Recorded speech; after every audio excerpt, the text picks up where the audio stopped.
Sédomongbè Mawulé lo holomi dans zipotwe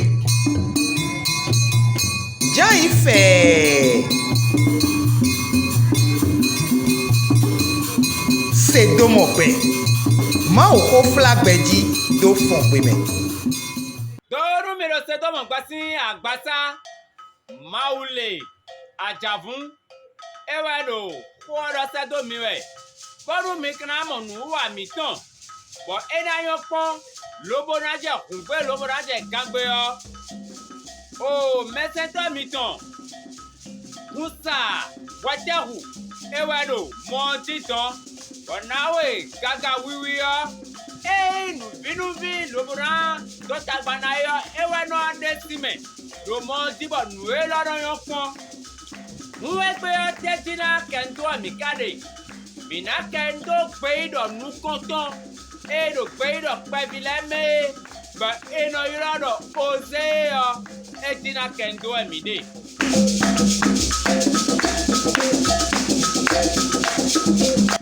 wema eneo me wala ewe no Osée ba Osée etasi pasiton yi gome yona kaleto Wotu eka sombo mauzo ato Loko idanyona kaleto yo Miko adenu ya wili yo meo Mina kendewu Nyane o tatonoi Beli Bo ekosi Totali kwesi to Emewe ekosi Totali kweto ne eno yodo Israelu Bo tokunu kutonoi Samali Mutonu eyi Lo eja kodo gbe yo lo aika we matan taton te o kika me aton e dondo to gante akosuje mu totally basic kan do e edene o tu asomo mi do di do e egosi na kambioro yi ko te kan we ma to edi yi ko we ma ton eje gbe do si yi ko Osée ewe yiro we ma ondo But Osée ne ote mi kare mi na tunte u. Nue do Osée nue. Poro Josué nue. Kabi wa edo Jesu nue o. A tun no di. O gbede ti mo do eblesi we mame. Osi o gbe me be odo. Osée ene o mewe. Ede. Yiko aton ene lesi. But edo yiwe do. Glengan. Won glengan ene o. Edo yo. Bikale fo akon Josué po. Jésus po titime o. Ye tele fo akon de nu glengan ene o. Ewa yiwe do jire. O ma wo wa yin glengan. Edo yiwe do jire. Osée si we ma o. Glengan si okowe edo. Wema Osée to gwetanwe ewala epo. Oui, nuanton, canton, pointon, wai, epo, oui, nuanton, kawe, pointon, chobo, energy, Jésus, ewa we maine wala, wenu wala we maine ahosu, osiasi, ganduru tonko we vivanu chobo, mauyola, peidaton, Osée Mi ma plea, eyi wande so into, lue ma ken ayo, eyi do alode me, eyi wazo, bo sanu kule ma u toton, bo ma u sembani bo, ewa be gudu, mwe nenu o, liton, jotamu o, ewa de atekpadi, bo wende jotamu patewa iyo, Osée kurazo ene, ele awazo akabu kwenu bo Ezekiel kwenu azotowaro pipo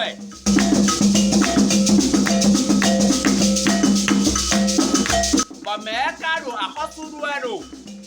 akosuru ta le lo totally gbeton kwenu bezo yo Joroboamu we go kwenu bezo Jeroboam wego awedo akosu duedo. Israël tonu do totali gbedon wenu Osée be azoye. Ani wakaso bo eka akosu e lo Juda yo eka enemo. Pato emenu ede so yin yo. Akosu aize wa patero. Jeroboam wego gudo. Chobo asili nule abe re kanu gbedwe ma khae delea.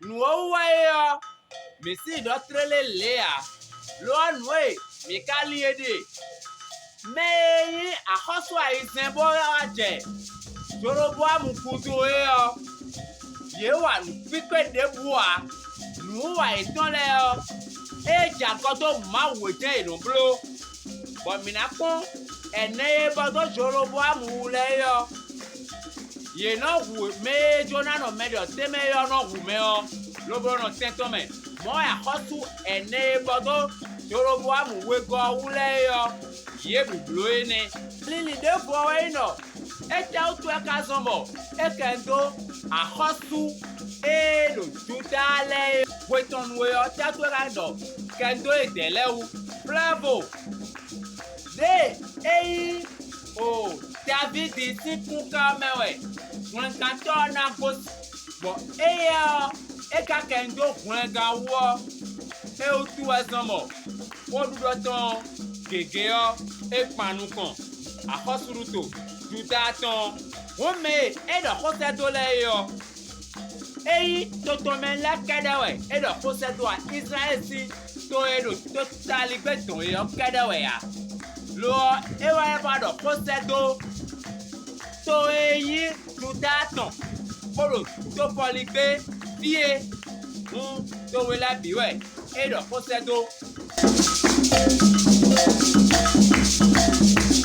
Kóta tẹ́ka kóta pàtàkì èyí Osée tán e kóta pàtàkì ọwọ́ yìí náà di wọ́n ayé máa ò tán máa ló bùrọ̀ wọ́n ayé máa ò tán ẹ̀dọ̀ gbèjì nínú máa ò tán mẹ́ẹ̀ sẹ́dó tógun máa ò tán ẹ̀dọ̀ nu yanyame lobo kọntẹgba náà ló nu kún yíwá ló nu yanyame gbẹjìmá náà mẹ́ẹ̀ wáyé kóta pàtàkì ọ bọ́ nùyàwó yá ló ń kó dọ́rọ̀ bìbẹ́rù tọ̀nbọ́lọ́ tiré àti eyín Osée tán yọ àgàlẹ̀tọ̀ ẹ̀ máa ò dé súwẹ́dọ̀ ni lómi ká o Osée sì rè má tanu kọ́ntán mi àmọ́rọ́dé máa wẹ́ lè gbénú Osée bọ́dọ̀dé ní dàyọ́nù àgàlẹ̀tọ̀ ọ̀nùkọ́ọ̀nù kan yìí mẹ́wọ́n mi àmọ́rọ́dé yọ̀nù ẹ̀nẹ́ ọ yọ̀nù ètò àpọ̀gbé lọ́bọ̀ o àsùtọ̀ Osée ọ ẹ̀yẹn lọ́bọ̀ kálẹ̀ bọ́ ayì gbẹ̀tọ́ mẹ́ bọ́ ayọ̀ ayì bọ̀nù nẹ́bì pín náxẹlẹ̀ bọ̀kẹ́lẹ́ ọ ẹ̀dọ̀ nùyàwúlì ẹ̀yìwé máa tọ́ mẹ́ mẹ́ mi kpɔn ganjɔ mi amɔdɔdzi ɖe wenu enawe galɛtɔ dzivi nu kɔntɔn vie die yɔ mawu dɔ de ni sunyi nɔ Israel o Israel woe dɔ ye de yɔ ewɔ yi nɔ egbado lɔtɔdo de ayi mɔ bɔ timetɔ yi egbado bɔn ete dɔ yi ka de bɔlɔ mɔ oyin wɛ dɔ dzi ɖe nukpɔn yi otogun mawu tɔntɔn do yi wɛwuwu mɛ ɔna sɔbɔ mawu na gba togun do enɔ fiɛ wa ti wegɔ bɔ wegɔ ena yi kɔbɔ timetɔ yi muagbɛ mawu gbɛ wanu togun tɔn do wɛwuwu tɔn wutu bɔ fia tɔngɔ yi wa die yi lo ami wɛ yi na di o. Edo mawua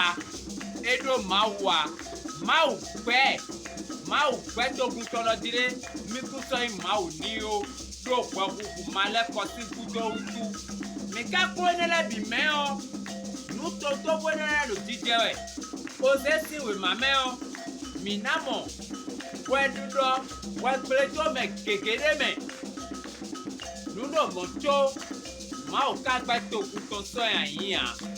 Nuno moto Maudo lili e tegbado tide. Mina se vlenganto do. Bo vlenganto. E na wa vlen tokun e mi tongan. We ne tokun na le kosi bo ton doi.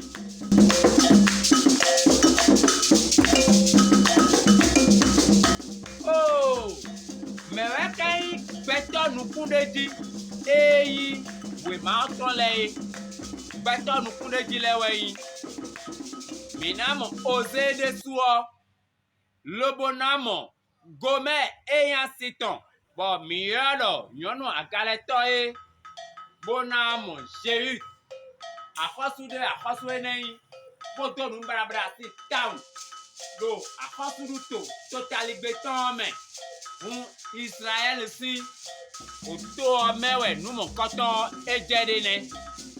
Mei beton nukundeji.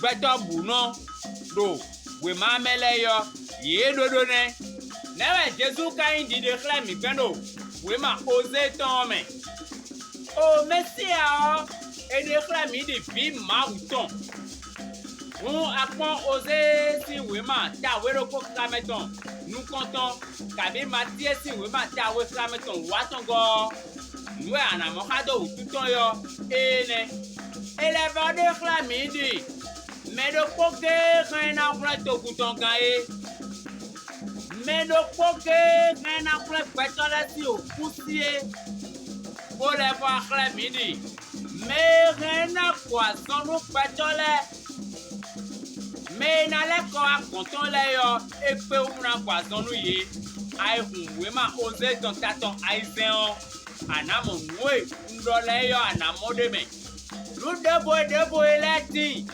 Bo edo to Jésus do we mame. Bo kwe de kado yo. E moro we mame o.